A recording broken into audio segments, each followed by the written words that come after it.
Bendiciones amigos y hermanos de YouTube. Una vez más con ustedes para llevar la palabra del Señor.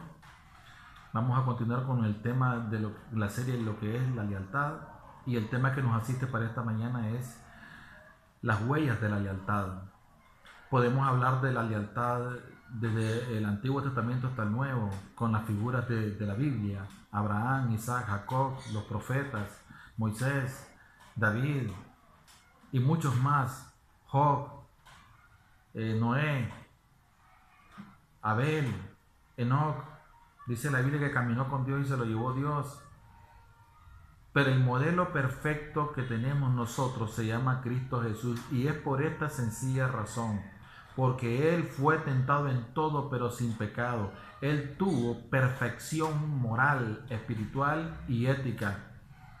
Él nos dejó su huella perfecta para que nosotros siguiéramos sus pisadas. Y en Primera de Pedro, capítulo 2, verso 21, tengo la primera huella para ustedes de Cristo. Oiga lo que dice la palabra del Señor: pues para esto fuisteis llamados, porque también Cristo padeció por nosotros, dejándonos ejemplo para que sigáis sus pisadas. El ejemplo claro que nos dejó Cristo a nosotros es el sufrimiento, el padecer. Él dijo: en el mundo tendréis aflicciones. Cristo fue leal a Dios, aún con todo y sus padecimientos. Él nos dejó este legado, esta herencia, y por eso nos llamamos cristianos, porque somos seguidores de Él, de su lealtad, de todo lo que Él hizo. Pero no podemos llamarnos cristianos haciendo lo contrario de lo que Él hizo. El segundo punto en cuanto a lo que es las huellas de la lealtad está en Mateo 9, verso 36, y oiga lo que el Espíritu Santo dice ahí: y al ver las multitudes tuvo compasión de ellas, porque estaban desamparadas y dispersas como ovejas que no tienen pastor. El liderazgo nuevotestamentario de los tiempos de Jesús hacía de todos menos la voluntad de Dios. Se preocupaban por todo menos de las almas. Predicaban la palabra y torcían las escrituras, y se aferraban terriblemente a la tradición de los ancianos. Un montón de mandamientos, de reglas y regulaciones absurdas. La Biblia le llama mandamientos de hombres, tradiciones de hombres. Pero lo menos que hacían era hacer lo correcto. Fue hasta que Cristo apareció que le vino a dar el verdadero sentido a las escrituras, a enseñarle al pueblo cómo realmente se debe glorificar a Dios, con su vida, observando la ley, por supuesto.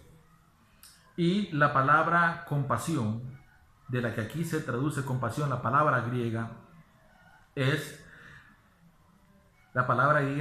esplanizomai, planizomai, sentir que las entrañas anhelan misericordia y compasión. Así que cuando Cristo tuvo compasión de ellas, sus entrañas se compungieron. Así dice esta escritura: y se compungió de corazón. Cristo fue fue y es el mejor ejemplo que tenemos en cuanto a compasión por las almas. Una vez llegó a Jerusalén y miró a Jerusalén desde una parte muy alta, y se compungió de corazón ver a su pueblo que erraban en las escrituras, gracias a los líderes de ese tiempo, que prácticamente lo único que estaban haciendo era desviando a la población del verdadero derrotero que era Cristo y su palabra. Así que la huella que debemos de seguir es compasión por las almas. En los mensajes anteriores yo he dicho que todo ministro debe tener pasión por las almas, debe suplir para las necesidades de la humanidad. Su pasión debe ser la humanidad, porque para eso lo mandó Dios aquí. Para eso está representando a Dios en la tierra. Y como buen representante de Dios en la tierra, su prioridad número uno no es su familia. Su prioridad número uno es el reino de Dios y su justicia. Su familia, sus posesiones y sus cuentas de ahorro y sus deleites, como vestirse bien, comer bien, que son cosas normales, que no son pecados, cobran un segundo plano en la palabra de Dios. La siguiente huella que quiero expresarle a ustedes está siempre en el libro de Mateo. Libro de Mateo, capítulo 11, verso 29. Y dice la palabra de Dios Padre así: llevad mi yugo sobre vosotros y aprended de mí, que soy manso y humilde de corazón, y hallaréis descanso para vuestras almas. Aquí hay dos palabras importantísimas: mansedumbre y humildad. Pero también Cristo hace una invitación a que se haga así con Él, que se imite a Él en cuanto a mansedumbre y humildad. La palabra mansedumbre es parte integral del fruto del Espíritu. El fruto del Espíritu solo es uno, amor, y de él 8 ramificaciones: bondad, fe, templanza, mansedumbre, etc. La humildad es una cualidad, debe ser una cualidad en el hombre de Dios. La humildad no nace de la noche a la mañana. La Biblia dice que Cristo era un Dios humilde y debemos de seguir sus pisadas. Cristo, en calidad de Dios, aprendió la obediencia, dice el libro de Hebreos. La obediencia no es algo que usted va a ir a comprar a una pulpería, a un centro comercial. La humildad es algo que tiene que ver con la voluntad que yo tenga de humillarme a Dios, someterme a Dios y humillarme ante los hombres. Pablo, hay una escritura de Pablo que habla: ojalá Dios, dice él, creo que es escribiéndole a los Corintios, Dios me humille entre vosotros. Porque la humildad no es una afrenta, no es que nosotros dejamos de ser buenos, dejamos de ser hombres solamente por ser humildes. La verdadera humildad es aquella condición del hombre de agachar la cabeza en cualquier condición en la que él se encuentre. Cuando Jesús estaba preso, se burlaban de él, le pusieron una corona de espinas lo ridiculizaron prácticamente. Y hasta le dijeron: tú eres rey de los judíos. Y él dijo: tú lo has dicho. ¿Qué más necesidad tenemos? Ha blasfemado, dicen ellos.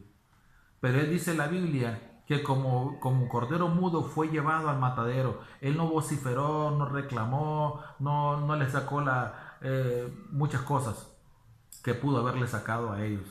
Simplemente cayó. El que tenía la razón no eran los gobernantes ni el pueblo de Israel que lo juzgaba, era él. Y sin embargo él cayó. Muchas veces nosotros tenemos que callar con todo y que tengamos la razón. Eso es humildad. El siguiente punto que tengo sobre lo que es la huella de Cristo siempre está en el libro de Mateo, capítulo 20, verso 28. Y dice la palabra, amados hermanos, en el verso 28, al salir, dice el verso 28, como el Hijo del Hombre no vino para ser servido, sino para servir y para dar su vida en rescate por muchos. Cristo Jesús nos legó el servicio. El servicio de Jesús nunca estuvo sujeto a un horario estricto. Cristo Jesús sirvió a la humanidad sin horarios, de una manera desinteresada e incondicional. Hoy tenemos un montón de siervos que cuando estaban mordiendo un cable, no tenían nadie, estaban en el desierto, a todo mundo le hablaban y a todo mundo atendían, pero ahora que están en la cúspide, hay que pedir audiencia para hablar con ellos. ¿Dónde usted ve eso en la Escritura? ¿Dónde? En cuanto a Cristo se refiere. Cristo escuchaba las veces que lo buscaban. Él no tenía horario. Yo soy un hombre de Dios que nunca apago el teléfono cuando me acuesto. Y estoy dispuesto a responder una llamada y a orar por alguien. Nunca le he dicho yo a una persona, como yo he escuchado a muchos siervos: pero venía en un momento cuando voy a almorzar. Y tal vez usted, con la gran necesidad de que el siervo de Dios le dé una palabra, que el siervo de Dios ore por usted, que le ponga su mano, porque usted reconoce que hay autoridad y poder en él y que es un hombre de Dios, y usted tiene fe en Dios y fe en el hombre de Dios. Y ellos dicen: no, veniste a mal momento porque voy a almorzar. El verdadero hombre de Dios no tiene horarios. Sigue las huellas de Jesús. Él dice en el libro de Juan: mi Padre hasta hoy trabaja y yo también trabajo. porque era criticado por sanar gente en el día de reposo. Y él les dijo, mi padre hoy trabaja, hasta hoy trabaja, yo también. Yo no tengo días libres ni tengo horarios fijos. Hoy usted se va a buscar a alguien ahora y le dicen que anda de vacaciones el pastor. Enséñeme una escritura donde usted mirara a Jesús de vacaciones. La única vez que usted ve a Jesús que dejó el ministerio es cuando prácticamente se retiró de aquí, porque aún resucitado, él seguía haciendo la obra de Dios, aún resucitado. Cristo solo interrumpió su ministerio cuando murió, pero una vez que él resucitó, siguió haciendo la obra de Dios, siguió buscando a sus discípulos, siguió amonestando a sus discípulos, siguió enseñando a sus discípulos, siguió dándoles esperanza a sus discípulos, siguió animando a sus discípulos. Jesús no tenía horario, no tenía horario. Y hoy es tremendo esto que está pasando ahora. Lo que menos hay es vocación de servicio y pasión por las almas. No en todos los ministros, porque hay hombres serios, responsables, de buen testimonio, intachables, que nadie los puede señalar. Son hombres leales a Dios en toda su extensa manera de vivir, pero son contados con los dedos de las manos, porque es más fácil ser desobligado, irresponsable y hasta corrupto que ser un hombre íntegro que por donde quiera que él va levanta la frente en alto porque sabe cómo vive para Dios. Tengo la siguiente escritura para ustedes, siempre en el libro de Mateo 22, verso 17. Y dice la palabra del Señor así, hablando de Cristo, cuando lo tentaron sobre si había que dar impuesto a César. Y dice en el verso 17, dinos pues, ¿qué te parece? ¿Es lícito dar tributo a César? Pero Jesús, conociendo la malicia de ellos, les dijo, ¿por qué me tentáis, hipócritas? Mostradme una moneda del tributo. Y ellos le presentaron un denario. Entonces les dijo, ¿de quién es esta imagen y la inscripción? Le dijeron, de César. Y les dijo, dad pues a César lo que es de César y a Dios lo que es de Dios. Y dice el último verso, oyendo esto se maravillaban y dejándole se fueron. La huella imborrable de Cristo, que es para nosotros un legado, una herencia y un buen ejemplo, es que Cristo todo el tiempo honró a las autoridades gubernamentales dentro y fuera de su país, y honró también a las autoridades religiosas. Hoy yo conozco mucha gente que les gusta que los honren, les gusta que les reconozcan su ministerio, cómo Dios los usa. Qué bonita es la palabra revelada que le vino al hermano. Pero cuando él está frente a otro ministro que también es usado por Dios, porque la revelación del Espíritu de gracia no mora en un solo hombre o en un solo movimiento, lo que usted conoce como denominación. Toda la revelación de Dios está regada en todos los hombres. Él no hace sección de personas. Todo pastor puede operar en revelación, el evangelista, el apóstol, el profeta, el maestro de la palabra. Entonces Jesús fue el sembrador por excelencia en cuanto a honra se refiere. Yo personalmente siembro honra para cosechar honra, porque escrito está, lo que el hombre siembra, eso cosecha, dice la Biblia. Entonces, ¿cómo es posible que hayan personas que quieran ser honradas por Dios, por medio de los hombres y por Dios mismo, pero ellos no honran a nadie, no siembran nada? Y cuando ven a un hombre que está enfrente de ellos, que los supera a ellos en revelación, por alguna razón, que eso no está en cuestión aquí, y está predicando una palabra que él no está predicando, con una revelación específica de Dios, y con una gracia y una unción de Dios superior a la de él, en virtud de hacer lo que Jesús hizo, aprended de mí que soy manso y humilde de corazón, agachar la cabeza, reconocer el ministerio de ese hombre y honrar a ese hombre, más bien lo que les da es envidia. Yo he pasado por eso en mi ministerio. Yo sé de gente que creen que yo no me doy cuenta, pero hay algo que se llama el testimonio del Espíritu, la revelación del Espíritu. Y yo me doy cuenta que estoy enfrente de alguien que no me soporta porque me envidia. Así de simple. Una vez llegué a un lugar a predicar y me salió una mujer de Dios y me dice, Hay muchos ministros que te ven a ti no como una bendición, sino como una amenaza. ¿Cuál es el miedo que me tienen? Yo no les voy a dividir su iglesia. Yo no voy a llegar a predicar falsa doctrina, porque soy un hombre de excelencia que me aseguro que todo lo que voy a decir sea bíblico, porque quiero salvar mi pellejo y de los que me escuchan. Así le dijo Pablo a Timoteo: ten cuidado de ti mismo y de la doctrina, porque haciendo esto te salvarás tú y los que te oyeren. ¿Cuál es el miedo? ¿Cuál es el celo? Hay un montón de Saúl que se llaman pastores. Hay un montón de Saúl que se llaman evangelistas. Hay un montón de Saúl que se llaman profetas. Hay un montón de Saúl que se llaman apóstoles. Hay un montón de Saúl que se llaman maestros. Son maestros, son ministros inmaduros. Porque cuando usted es maduro, usted honra a los ministros para que Dios le honre a usted, así como usted lo hizo con ellos, sin celo, sin intrigas. Escrito está: nada hagáis por contienda o por vanagloria. Así dice la Biblia.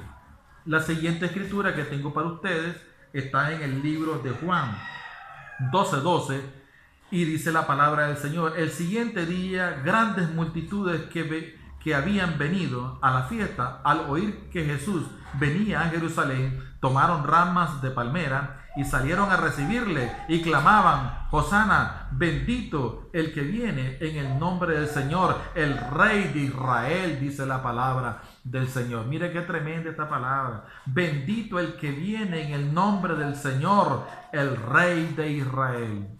Aleluya. Mire qué tremenda esta palabra, amados hermanos. Cristo, una de las huellas que nos dejó, según este versículo, es su influencia como predicador, su liderazgo genuino y su poder de convocatoria.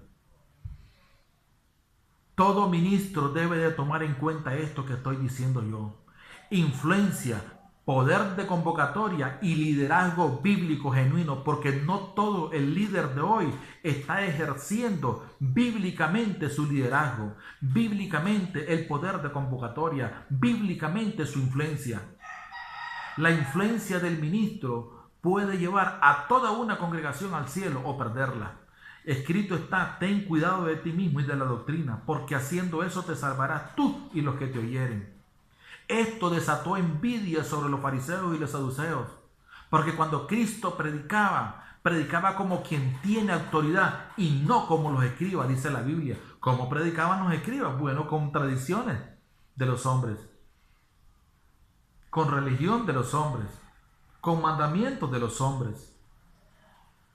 Cristo establecía la diferencia entre una predicación vacía, sin poder, sin autoridad, sin influencia, con la de él, con la de los fariseos. Él estableció una diferencia. Cuando Cristo predicaba, las cosas cambiaban en su entorno, en la multitud. Todo el mundo era afectado por la unción, en el buen sentido de la palabra. Era afectado por la gracia, en el buen sentido de la palabra. Eran afectados por la palabra, porque el oír viene por la palabra. Y la gente creía y le reconocía que él era el hijo de David. Y esta es una de las huellas de Cristo más tremendas que tenemos: el poder de convocatoria, la influencia y el liderazgo bíblico genuino. Dios quiere, y todo ministro que mire este video, se lo digo en el amor de Cristo, tome en cuenta estas tres cosas que estoy diciendo. La influencia del ministro es poderosa siempre y cuando se use para bien. Agradará a Dios como un hombre leal a Jesucristo, porque ahora son muy raros los hombres que son leales a Jesucristo. Tengo una siguiente escritura para ustedes, siempre en el libro de Juan. Aleluya. Libro de Juan 19, verso 30. Y dice la palabra del Señor en Juan 19, verso 30, cuando Jesús hubo tomado el vinagre, dijo: consumado es, y habiendo inclinado la cabeza, entregó el Espíritu. Aquí hay una huella de Cristo tremenda. Cristo nos dejó esta pisada. Aquí dice que cuando Él vio que ya todo había concluido, dijo: consumado es. Esta palabra consumado se traduce de la palabra griega teleo, que significa terminar, concluir, satisfacer, acabar, consumar, cumplimiento, descargar una deuda, pagar. ¿Qué le parece? Consumado es. Entonces, el principio aquí es el siguiente para no cansarles. Debemos de terminar todo lo que comenzamos. El mediocre nunca termina lo que comienza. Todo el tiempo tiene una excusa para dejar las cosas a medio palo, a mediasta. El ministro debe de ser un hombre de avance y no de retroceso. El ministro debe ser un hombre de derrotero que no descanse hasta que la visión se haya cumplido. No descanse hasta que Cristo venga. No descanse hasta que muera. El verdadero hombre de Dios no descansa. Cumple las tareas precisas por Cristo. Termina todo el tiempo lo que comienza. Cuando yo era joven, miraba a mis compañeros entrar a la universidad. Escogían derecho a mediados de año. Se salían y decían, no, voy a estudiar mejor medicina. Y el año siguiente estudiaban medicina. A los 6 meses se volvían a salir. No me gusta esa carrera, voy a estudiar otra. No tenían propósito, no tenían visión, no tenían carácter, no tenían lealtad, aún a su misma visión en calidad de estudiante. El ministro que es leal, el cristiano que es leal, chiquito o grande, a la palabra de Dios, a Cristo mismo, debe de terminar todo lo que comienza. Todas las tareas que Cristo nos deja, debemos de comenzarlas algún día y terminarlas. Así que Cristo terminó su obra. Él dijo, el primer día hago esto, el segundo día hago lo otro, y al tercer día, dice él, termino mi obra, que es morir en la cruz y resucitar al tercer día. Al tercer día terminó mi obra, dice. El hombre resucitó al tercer día. Se acabó, terminó todo el trabajo. Cristo nos dejó esa pisada de que Él lo que comienza lo termina. Cuando Pedro se le puso al lado y le dijo, Maestro, no te acontezca ir a la cruz, apártate de mí, Satanás, porque me eres ¿qué? Tropiezo. Estás queriendo interferir entre los planes de mi Padre y yo solo tengo una visión, ir a la cruz, a terminar lo que mi Padre me mandó a hacer. Y es bueno usted, hermano ministro, que termine todo lo que comienza, porque la mediocridad no es de Dios, la excelencia sí. Échale una mirada a la creación. Todo comenzó en un momento y terminó en un momento. Y dice la Biblia, y al séptimo día descansó el Señor. ¿De qué? De toda su obra. En 6 días hizo los cielos y la tierra, y al séptimo día Él descansó. Terminó su obra. Él es un Dios de propósito. Un Dios que comienza algo, pero que también lo termina. Tengo la última escritura para ustedes en cuanto a huella de Cristo. Y la tenemos en el libro de Colosenses. Aleluya. 3:13. Y dice la palabra del Todopoderoso. Y a vosotros, estando muertos en pecado y en la incircuncisión de vuestra carne, os dio vida juntamente con Él, perdonando todos los pecados.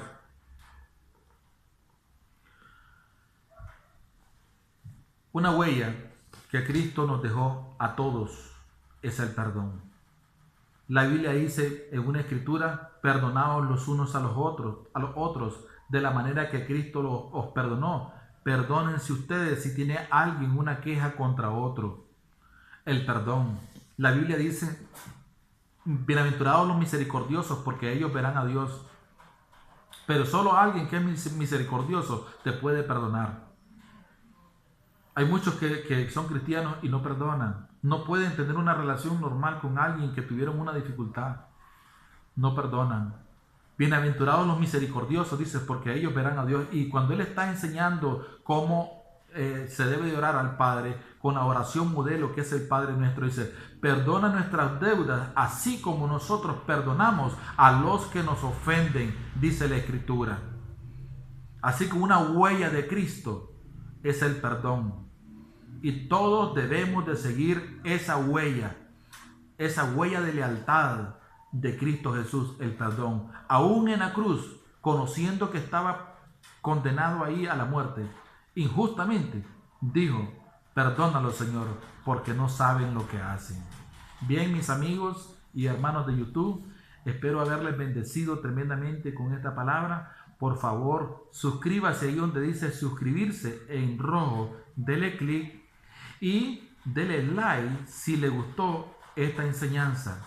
Por favor, dele clic a la campanita para que le lleguen notificaciones nuevas y videos de los que nosotros estamos subiendo, los nuevos videos. Y por favor, comparta esta escritura con otras personas. La Biblia dice, de gracia recibiste, dad de gracia. Yo espero haberles bendecido tremendamente. Dios me les bendiga y me les guarde. Recuerden, aún un poquito y el que ha de venir vendrá y no tardará.